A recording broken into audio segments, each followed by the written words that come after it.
a Hollywood screenwriter, vanished while writing a heist story set inside the United States invasion of Panama. More than a year later, his Ford Explorer was found at the bottom of the California Aqueduct, with his remains inside. Officials leaned toward accident. No clear evidence of a shooting.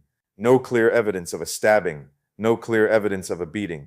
But then the question started. I'm Arturo, and this is Latin Lora, where we explore Latin America's history, mysteries, true crime, and local legends, always whispering Latin intrigue. Subscribe for fresh revelations every week, perfect for your next campfire debate. Hollywood promises endings. It teaches us that every mystery owes us a final scene, a revealed villain, a last confession whispered before the lights go out. But Latin America has always known another kind of ending, the kind empire leaves behind when the smoke clears and the paperwork arrives already washed clean. This is a story about that contradiction. A Hollywood screenwriter vanished while writing a film connected to the United States invasion of Panama. His death was treated as an accident, but missing materials, strange forensic questions, and a country full of old secrets refused to let the story rest. His name was Gary DeVore, and before the mystery swallowed him, he was not a prophet or a spy or a man carved out of conspiracy. He was a working screenwriter in the rough kingdom of Hollywood action movies. He wrote men with guns, men with secrets, men running from the kind of violence audiences could understand in 2 hours. He knew the machinery of suspense. He knew a missing object could move a plot. He knew a dirty war could become entertainment. But the road does not care what a writer knows. The road writes without permission. In June of 1997, DeVore had gone to New Mexico, to the ranch of actress Marsha Mason, trying to finish a script called The Big Steal. It was a remake produced by RKO Pictures, one of the major Hollywood studios of the classic studio era. But his version was no ordinary caper. The story had moved into the shadow of Panama, into the aftermath of invasion, into the rumor of Noriega's hidden money. That matters. Because Panama was not just a location on a page. Panama was a wounded crossroads, a place where empire had been building roads through other people's lives for centuries. DeVore had reportedly been struggling with the script, the way writers do when the ending refuses to come home. So he left Los Angeles for quiet land, for distance, for the hard mercy of empty space. Maybe he was chasing focus. Maybe he was chasing the final shape of the story. Then he got into his Ford Explorer and began the long drive back toward California. A man with pages behind him, a wife waiting ahead of him, and a desert between them. The Mojave opened like a dry mouth, and the night took its time. Somewhere in the deep hours of June 28, 1997, DeVore spoke with his wife by phone.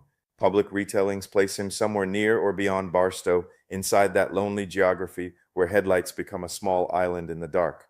He did not, in the stories that survived, sound like a man staging his own disappearance. He sounded like a man driving home. Then the call ended. After that, silence came down. No clean final message, no confession, no warning. Just a road, a missing vehicle, and the terrible beginning of not knowing. For more than a year, Gary DeVore was gone. Not gone in the romantic sense, not gone like a man escaping his life, but gone in the brutal way families understand better than detectives. No body, no car, no laptop, no certain trail. His wife waited, friends wondered, reporters circled. Hollywood leaned in with that uncomfortable hunger it has when real grief starts behaving like a movie. But the desert is older than fame. It can swallow a screenwriter, a laborer, a fugitive, a saint, and a sinner with the same indifferent patience. Then in July of 1998, the story rose from the water. An amateur investigator following his own reading of the case pointed authorities toward the California Aqueduct near Palmdale. Divers went beneath the surface and found DeVore's Ford Explorer submerged below the road. Inside were remains later identified as his. Imagine that image for a moment. A car hidden under a man-made river in the desert, waiting beneath the sun's own reflection while people searched the world above it. That was not an ending. It was a question made of metal. The official explanation leaned toward an accident. A tired or disoriented driver, possibly on the wrong road or moving in the wrong direction, left the roadway and plunged into the aqueduct. The public record did not show clear evidence that DeVore had been shot, stabbed, or beaten. Because of the condition of the remains, the exact cause of death could not be determined with perfect clarity. But investigators treated the crash as accidental. That explanation is not exciting. It does not make a beautiful villain. But truth does not always care about good lighting. And yet, the case did not settle. It never really has. The laptop connected to the missing script material was reportedly gone. His gun was reportedly gone. His hands were reported missing or not recovered in a way that quieted the questions. Earlier searches had failed to find the vehicle. Later retellings argued over headlights, seatbelts, road positions, barriers, and the strange route that could have led him into the aqueduct. None of those details, standing alone, proves murder. But together they formed a shape that people could not stop staring at. A careful storyteller must walk barefoot here. A missing laptop does not prove that someone stole it. A submerged vehicle is not a sealed evidence locker. Water moves things. Recovery can confuse things. Reports can change as grief, rumor, and memory pass them from mouth to mouth. A missing gun may have been lost, displaced, removed, or misreported. Missing hands sound like a message, especially when the dead man was a writer. But water, decomposition, impact, and time can do things that feel symbolic even when no human planned the symbol.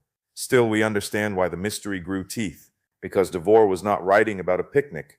He was writing in the shadow of Panama, and Panama had already been forced to live inside the overlap of dictatorship, drug money, intelligence work, invasion, and memory. When a writer vanishes while shaping a story about hidden money beneath the cover of war, the imagination does not stay polite. It begins to ask the question every colonized person knows too well. What did power do when nobody was looking? And what did it erase when the lights came back? To understand why that question matters, we have to leave the aqueduct and travel south to the narrow strip of land where two oceans almost touch. Panama has always been more than a map. It is a passage. It is throat. It is a hinge. Empires looked at it and did not first see homes, kitchens, markets, drums, prayers, cemeteries, and children. They saw movement, ships, military advantage, profit. Panama was a place the powerful wanted to pass through, and when powerful people want passage, they often mistake living nations for doors. By the 20th century, the canal had made Panama one of the most strategic places on Earth. The engineering was astonishing, yes, but so was the imbalance of power around it. For generations, the United States held the canal zone like a country within a country, a fenced reminder that sovereignty can be cut apart and administered with uniforms. Later treaties promised the return of the canal to Panama, and that return carried enormous meaning. But promises do not erase the years that came before. The land kept receipts. The people remembered who had crossed first and who had been told to wait. Then came Manuel Noriega, a man history cannot purify and should not romanticize. He became Panama's strongman, tied to repression, corruption, fear, drug trafficking, and dirty money. He was also useful to the United States intelligence for years. This is not folklore. This is one of those ugly Cold War arrangements where morality was treated like a costume, worn in speeches and removed in private rooms. Washington valued men who could provide information, influence, and anti-communist cooperation. Latin America often paid for those useful men when their usefulness turned into violence. Noriega learned the language of usefulness. He understood secrets, favors, signals, and survival. He moved through a world where drug traffickers, bankers, soldiers, spies, and politicians sometimes stood closer than official speeches admitted. For a time, he was tolerated.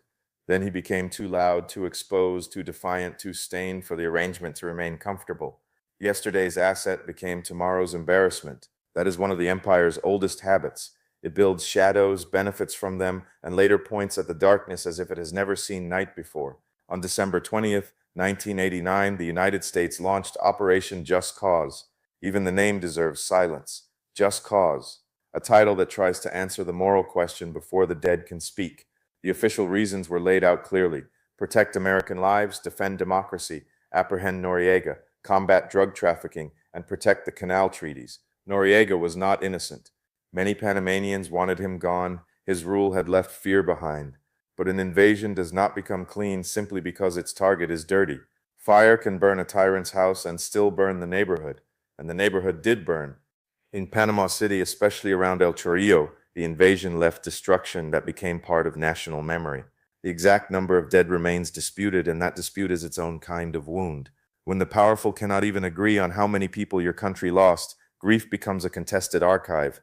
Some Panamanians celebrated Noriega's fall. Some mourned what the invasion did. Many carried both truths in the same chest, because real history does not walk in straight lines. A dictator can fall, and the people can still be harmed by how he falls. Noriega eventually surrendered in January of 1990. He was taken to the United States, tried, and convicted on drug-related charges.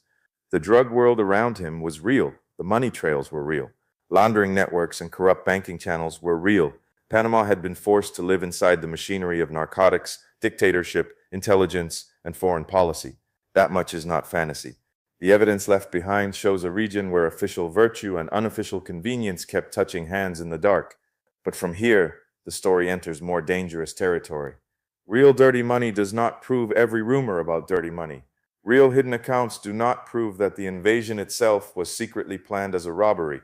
Real corruption around Noriega does not prove that United States operatives used war as cover to steal his fortune. That darker idea belongs to allegation, speculation, and reportedly to the premise of DeVore's screenplay. It is powerful because it sounds like something history might allow. But sounding possible is not the same as being proven. The record is damaged. It is not a confession. There were controversies after the invasion. Documents were seized. Files moved. The archive passed into official hands. Dangerous allegations arose that embarrassing material may have been removed, sanitized, or lost in the chaos. War creates missing paper, the way fire creates ash. Some of those concerns belong in the public conversation, but missing paper does not automatically equal a secret bank robbery. It creates an opening. It creates doubt. Is the imagination a doorway? And when the doorway stands inside the House of Panama, a house already crowded with intervention and betrayal, people will look inside. Now bring Gary DeVore back into the frame. A screenwriter is working on a heist story set in Panama. The producer reportedly has only part of the script and an outline, while the rest is believed to be connected to DeVore's missing laptop. DeVore drives home from New Mexico. He vanishes. More than a year later, his vehicle is found submerged in the California Aqueduct. The laptop is not there. The official explanation says an accident. The suspicious mind whispers that the script got too close to something. The honest mind says we do not know, and that honest sentence is not weak. It is stronger than cheap certainty. The easiest version of this story would say that DeVore uncovered the real hidden reason for the Panama invasion and was killed before he could expose it. That version is dramatic, clean, and dangerous. There is no solid public proof for it. What we have is a real disappearance, a real death treated as accidental, real missing materials, real forensic questions, and a real historical background of Noriega-era money and United States intervention. That is enough mystery. It is not enough for a verdict. The difference matters because Latin American history has already suffered enough from those who prefer exciting lies to painful truth. If we exaggerate, we give the powerful an escape route. They can mock the wildest claim and ignore the documented wound. They can laugh at an assassination theory and avoid the burned neighborhoods. They can dismiss every question about the invasion because someone somewhere said too much with too little evidence. Our responsibility is sharper than that. We do not need to make the story bigger by lying. The real history is already heavy enough. The hands became the symbol because symbols are disobedient. A writer was found with his hands reportedly missing. A man whose work depended on pages and keys and touch recovered in a way that made the image almost too powerful to resist. But a symbol is not a forensic conclusion. Bodies in water change. Extremities can be lost through decomposition, trauma, scavenging, and the passage of time. The image can haunt us without proving intentional mutilation. The mystery does not need us to dress it in invented ritual. It is already wearing enough darkness. What remains most troubling is not one detail, but the pattern of absence. The missing laptop, the incomplete script, the reported missing gun, the reported missing hands, the uncertain route, the failed searches, the contested dead in Panama. The documents were removed or mishandled after the invasion. Everywhere in this story, something that should help us hold the truth is missing. Absence walks through it like a ghost, tapping on walls. And every time someone says, "Here is the answer," absence steps back into the dark and changes the shape of the room. Hollywood loves a missing script because Hollywood believes in the secret draft, the lost masterpiece, the page that would have changed everything if only it had survived.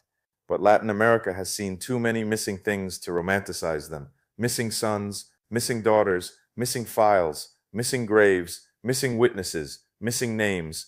When something disappears from our histories, it is not automatically a clue for entertainment. Sometimes it is the wound itself. So if we tell DeVore's story through Panama, we must ask not only what happened to the writer, but what happened to the country behind his plot. Panama was not scenery. It was not an exotic backdrop for an American thriller. It was a nation where people woke up to aircraft, gunfire, smoke, and the old knowledge that powerful governments often arrive with explanations already polished. Some people welcomed the fall of Noriega. Others carried the cost of the invasion in their bodies and neighborhoods.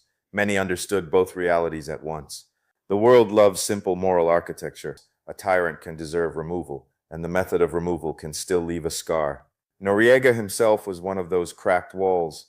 He was a dictator and a criminal figure, but also a former instrument of the very system that later came to punish him. The courtroom could try Noriega. It could not put the whole Cold War on trial. It could not cross-examine every useful silence, every tolerated abuse, every handshake made while drug money moved through banks and borders. Courts narrow stories because courts must, but nations remember wider. They remember when an empire condemns a monster only after that monster stops being useful. That is why the alleged premise of the Big Steal felt so seductive.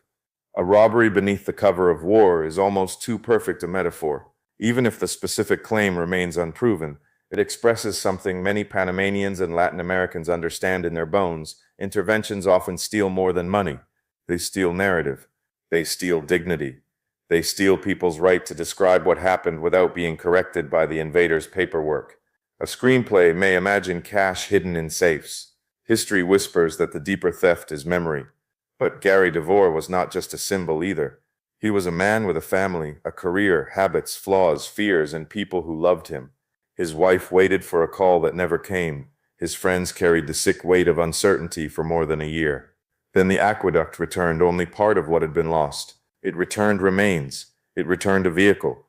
It returned facts that did not heal. We should not use his death carelessly, not for conspiracy, not for spectacle, and not even for our own righteous anger at the empire. The accident theory deserves respect because accidents are allowed to be strange. A tired driver can make a fatal mistake that looks impossible afterward. Search teams can miss what later seems obvious.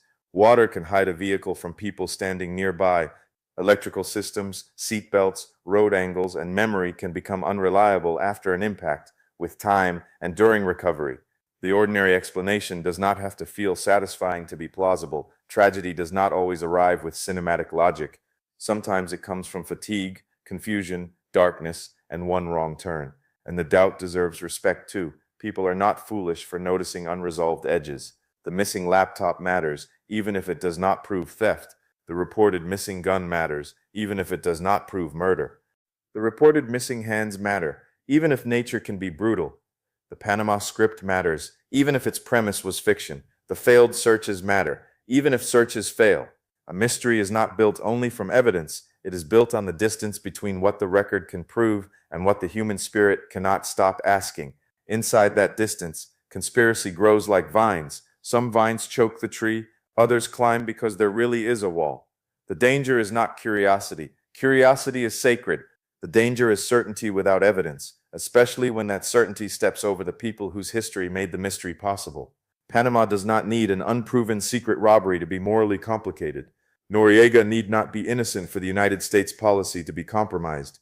DeVore does not need to have been assassinated for his death to reveal something rotten about the stories. There is another shadow here, quieter but important. DeVore worked in Hollywood, an industry that has often depended on official cooperation to make war look real. Uniforms, equipment, locations, advice, access, all of these can flow when the right story flatters the right institutions. Hollywood is not only a dream factory. Sometimes it is an image factory. Sometimes it helps a nation remember its wars before the graves have settled. So a Panama script that did not flatter power would have entered a room where image, politics, and money already knew each other's names. But pressure is not proof of murder. We return to that line because the line matters. The Central Intelligence Agency did not need to kill every writer who criticized it. The Department of Defense did not need to erase every script that questioned a war. Power has many tools, and most are less dramatic than bullets. Access can disappear, funding can vanish, meetings can cool, reputations can be quietly marked as difficult. Scripts can be softened, delayed, rewritten, or buried. Censorship does not always wear a mask. Sometimes it smiles and calls itself a note. Maybe Gary DeVore died because a tired man took a wrong road in the dark. Maybe some evidence was lost, mishandled, or misunderstood. Maybe the investigation answered enough for officials and not enough for the people left behind. Maybe something darker happened, though the proof has never publicly arrived. The aqueduct kept more than the record could explain. A man-made river in the California desert became the keeper of a Hollywood death and a Panamanian echo. Not a sacred lake, not an ancient ruin, but still a mouth of water holding back a story. When the Ford Explorer emerged, it did not return the truth whole. It returned grief without peace. It returned an accident theory surrounded by questions. It returned a body but not certainty. That is the peculiar cruelty of this case. The official explanation may be true, yet the missing laptop still glows in the dark. The crash may have been accidental, yet the Panama connection still pulls at the imagination. The hands may have been lost to water and time, yet the symbol still refuses to behave. Some mysteries survive because an explanation cannot satisfy the wound underneath. What haunts us is the world around us: Panama, the canal, Noriega, drug money, intelligence work, Cold War hypocrisy, burned neighborhoods, seized documents, Hollywood's hunger for hidden truth. A writer driving home with part of a story behind him and maybe the rest inside a laptop that never returned. A wife waiting, a car underwater. A public that wants a final act where the villain steps forward. But history is rarely that generous. Sometimes the villain is not a single man. Sometimes the villain is a system, and systems do not confess. So what do we do with Gary DeVore? We do not turn him into a martyr without proof. We do not flatten him into an ordinary accident so completely that the unanswered details disappear. We let the record breathe in its damaged form. We say what can be said. He vanished in 1997 while working on a Panama-related heist script. His vehicle and remains were found in the California Aqueduct in 1998. Investigators leaned toward an accident. Some materials and details never settled cleanly. Those gaps fed a theory that his script touched sensitive Noriega-era secrets. And what do we do with Panama? We refuse to leave it in the background. We remember that before a Hollywood writer disappeared, Panamanians had already lived the story of foreign power, dictatorship, narcotics, fear, and fire. We remember that Noriega's fall did not erase the moral questions raised by the invasion. We remember that a name like Just Cause cannot bless every bullet. We remember that the truth from Latin America is often not hidden because nobody knows it. It is hidden because the people who know it are not treated as the main witnesses. That may be the deepest wound in this mystery. Not that a secret script might have revealed Panama to the world, but that Panama had already been revealing itself, and the world kept asking for an American narrator. The mothers knew. The neighborhoods knew. The burned walls knew. The bank records knew. The soldiers knew. The diplomats knew. The canal knew. The land kept receipts. Then a screenwriter vanished, and suddenly the old wound became interesting under Hollywood light. That does not make his story any less important. It tells us how attention works. There is a colonial obsession that turns Latin American tragedy into a puzzle box for outsiders. Where is the treasure? Where is the cartel money? Where is the dictator's vault? Where is the missing laptop? But our histories are not escape rooms. They are cemeteries, kitchens, court files, songs, rumors, prayers, and scars. The responsible mystery does not ask only what secret Gary was carrying. It asks why the world needed Gary to care about secrets that Panama had already paid for in blood. Maybe the big steal was only a thriller. Maybe it was sharp, messy, brilliant, unfinished, ordinary, or all of those things at once. Maybe the missing material contained nothing more dangerous than a plot twist and dialogue that still needed work. But the title now feels larger than the film. The Big Steal. What was stolen? A laptop? A life? A clean account of the dead? A country's peace? The right to tell the story from Panama outward instead of Washington downward? The title became an accusation bigger than its author. The opening contradiction remains. Hollywood promises endings, but the empire leaves disappearances. The official ending says an accident. The conspiratorial ending says assassination. The historical ending says, be careful. Both may be too small. Because the aqueduct did not only hold a screenwriter's vehicle, it held the reflection of Panama, the shadow of Noriega, the aftertaste of intervention, and the way missing evidence turns grief into an echo. The real mystery is not only whether Gary DeVore knew too much, it is why so many people had already suffered too much and still had to wait for the world to notice. So when we speak his name, we speak it gently. Gary DeVore, writer, husband, vanished traveler, man of unfinished questions. And when we speak of Panama, we speak it with both feet on the ground. Panama, passage between oceans, nation of memory, not a prop in an American thriller. The record is damaged. The water kept its secret. The script became a ghost. And maybe the most frightening possibility is not that Gary DeVore's story got too close to the truth, but that the truth was already there, burning in Panama, and the world only looked when a Hollywood writer disappeared. Muchas gracias. Thank you for trekking the hidden trails of Latin America with me. If tonight's story unsettled you, subscribe and ring the bell. because Latin America's most intriguing stories are far from over.